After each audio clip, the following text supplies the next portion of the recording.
Iran ने अब एक बहुत बड़ी गलती की है। ईरान के आर्मी चीफ ने पाकिस्तान के साथ मिलकर एक ऐसा ऐलान किया है जिसके बाद इजराइल पाकिस्तान को निशाना जरूर बनाएगा। जानेंगे ऐसा क्या हुआ है। तो वहीं दूसरी तरफ अब बांग्लादेश भारत से बातचीत क्यों करना चाह रहा है? क्या ट्रंप का इफेक्ट दिखना शुरू हो चुका है? कई सारी चीजें इस वक्त चल रही है दुनिया में, जानने को मिलेगा बहुत कुछ। आइए जानते हैं इन खबरों को विस्तार से। अमेरिका में राष्ट्रपति बनते ही डोनाल्ड ट्रंप एक्शन में आ गए हैं और इसका सबसे बड़ा एग्जाम्पल देखिए ये जो तस्वीर देख रहे हैं, ये तस्वीर अपने आप में बहुत सारी बातें कह रही है। कौन कौन है इसमें अदानी को तो आप पहचान ही गए होंगे। ये गौतम अदानी है, खुद ट्वीट करा गौतम अदानी ने इस तस्वीर को। और इस तस्वीर में बगल में जो शख्स खड़े हैं वो है इजराइल के राजदूत, जो कि यहाँ अदानी से मिल रहे हैं। और गौतम अदानी ने इस ट्वीट में कहा है, जिक्र किया है कि आईएमएफ को लेकर अब बात आगे बढ़ेगी। क्या सारी गोटियां बिल्कुल सही जगह पे बिछ रही हैं। अब मैं ऐसा क्यों कह रही हूँ? ऐसा इसलिए क्योंकि सबसे पहले तो ये देखा गया कि इजराइल को शांत करा दिया गया और यहाँ पर इजराइल के साथ सीज फायर हो गया हमास का। और ये जो मीटिंग आपको देखने को मिली है, इस सीज फायर के बाद ही देखने को मिली है, क्योंकि सीज फायर से पहले ये तस्वीर दिखती तो एक हंगामा मच जाता। सीज फायर के बाद ये मुलाकात हुई है और ये तस्वीर आई है सामने। यहाँ पर अब अमेरिका चाहता है, यानी कि डोनाल्ड ट्रंप के नेतृत्व में, कि वो मिडिल ईस्ट को पूरा बदल दे। मिडिल ईस्ट को बदलने के लिए वो एक अलग तरीका अपनाना चाहते हैं, वो तरीका जो पहले अधूरा रह गया। जब पहले कार्यकाल में ये आए थे तो इन्होंने एकदम से दुनिया पलट दी थी। जब इजराइल और यूएई की दोस्ती करा दी, इजराइल और बहरीन की दोस्ती करा दी। ये एक ऐसा था जो कहा गया कि एकदम से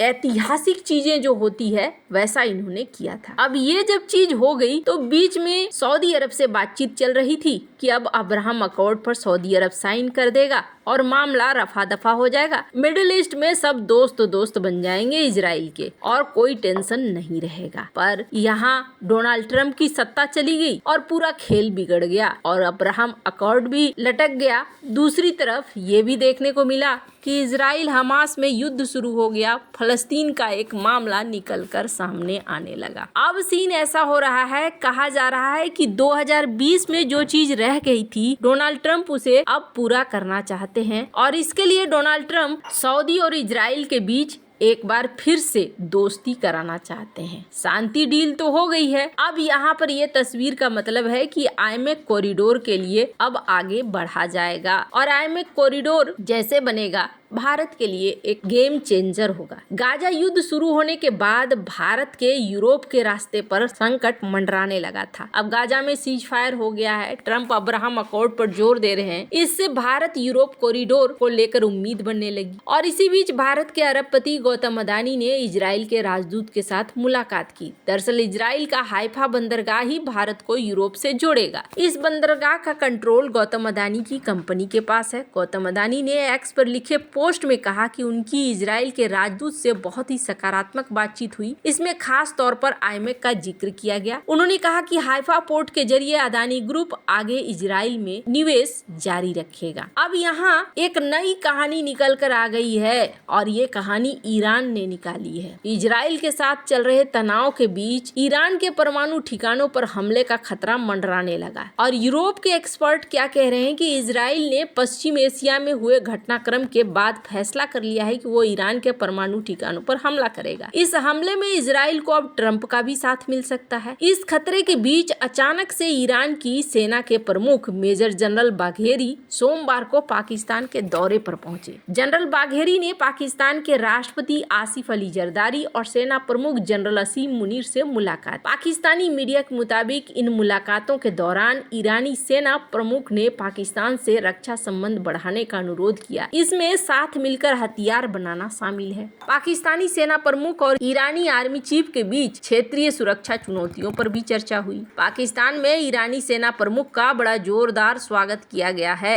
जनरल बाघेरी ने पाकिस्तान के राष्ट्रपति जरदारी से भी मुलाकात की। दोनों ने द्विपक्षीय रिश्तों पर भी बातचीत की, व्यापार आर्थिक रिश्तों को मजबूत करने पर जोर दिया। दोनों आतंकवाद के खतरे पर भी बात कर रहे थे। ईरान का आरोप है कि सुन्नी आतंकी पाकिस्तान के रास्ते ईरान पे हमला कर करते हैं। वहीं पाकिस्तान सेना भी शिया आतंकियों पर ऐसे ही आरोप लगाती है। ईरानी मीडिया के मुताबिक ईरान और पाकिस्तान अब मिलकर हथियार बनाने जा रहे हैं। ईरान के आर्मी चीफ ने पाकिस्तानी सेना प्रमुख से मुलाकात में कहा कि उनका देश इस्लामाबाद के साथ मिलकर हथियार बनाने को पूरी तरीके से तैयार है। अब सबसे बड़ी बात यह है कि अगर ईरान पाकिस्तान के साथ मिला है तो उसे क्या चाहिए? उसे चाहिए परमाणु बम। और अगर परमाणु बम यहाँ पर मिला है, परमाणु बम अगर बनाना है या परमाणु मिसाइल बनानी है, तो जाहिर तौर पर इजराइल का गुस्सा पाकिस्तान के ऊपर फूटना तय माना जा रहा है। यानी पाकिस्तान ने वो किया है जिसे कहते हैं ना, आ बैल मुझे मार, सींग से नहीं तो पूंछ से ही मार, लेकिन मार। खैर, अब यहाँ पर आने वाले दिनों में कई सारे घटनाक्रम देखने को मिलेंगे, पर इन सब के बीच में एक बड़ी चीज देखने को मिल रही है बांग्लादेश के अंदर। बांग्लादेश में अचानक से थोड़ा बदलाव आता हुआ दिख रहा है। सबसे बड़ी बात यह है कि बांग्लादेश में आगे क्या होगा ये अभी सोच ही रहे हैं। इसलिए सोच रहे हैं क्योंकि एक के बाद एक डोनाल्ड ट्रंप ऐसे फैसले ले रहे हैं जिन फैसलों में माना जा रहा है कि ऐसे लोग जो डोनाल्ड ट्रंप के सिद्धांतों से मेल नहीं खाते हैं उन्हें निकाला जा रहा है। और इसका एग्जाम्पल देखिए, ये डोनाल्ड ट्रंप ने ट्वीट किया है। यहाँ पर इन्होंने कई सारे लोगों को बाहर करने का आदेश दे दिया है और खुले ट्वीट में इन्होंने लिखा है यू आर फायर्ड। हालांकि एक नाम यहाँ पर बहुत चर्चा वाला नाम है और वो नाम है मार्क माइली। ये वो हैं जिनके ऊपर आरोप लगा था कि इन्होंने ट्रंप की बातें चाइना को लीक कर दी। अब यहाँ बदलाव तो जरूर दिख रहे हैं। और जहाँ तक बात है भारत बांग्लादेश की, तो भारत और बांग्लादेश के बीच में टेंशन अभी भी बना हुआ है। बॉर्डर में बाड़ लगाने को लेकर अभी भी टेंशन है। 800 किलोमीटर का इलाका है भारत और बांग्लादेश के बीच में, जिसमें अभी भी बाढ़ नहीं है। और इसी चीज को लेकर कहा जा रहा है दोनों देश कई बार एक दूसरे से भिड़े भी। अब देखने को मिल रहा है कि बांग्लादेश के विदेश मंत्रालय ने एक बयान जारी किया है और बयान जारी करके ये कहा है कि हम भारत के साथ बातचीत करना चाहते हैं और बातचीत करके मसले को हल करना चाहते हैं। काफी हद तक अब बांग्लादेश लाइन में आता हुआ दिखेगा आपको। आने वाले दिनों में चीजें बदलती हुई भी दिखेंगी क्योंकि इकोनॉमिक तौर पर खुद बर्बाद हो चुका है बांग्लादेश। पर ये तैयारी कर रहा था कि मुस्लिम देशों को कहेगा कि वो उनकी मदद करे। इस तरह की कोशिश पहले पाकिस्तान कर चुका है। पाकिस्तान को ज्यादा कुछ फायदा हुआ नहीं है और अब देखने को मिल रहा है कि बांग्लादेश जब ये समझ चुका है कि ज्यादा कुछ नहीं होने वाला है तो एक तरफ बातचीत का दरवाजा भी खुला रख रहा है। वैसे आपको क्या लगता है इन सब मामलों में? आपकी क्या राय है? कमेंट कर जरूर बताएं। जल्द मिलते हैं अगली वीडियो में नई खबर के साथ।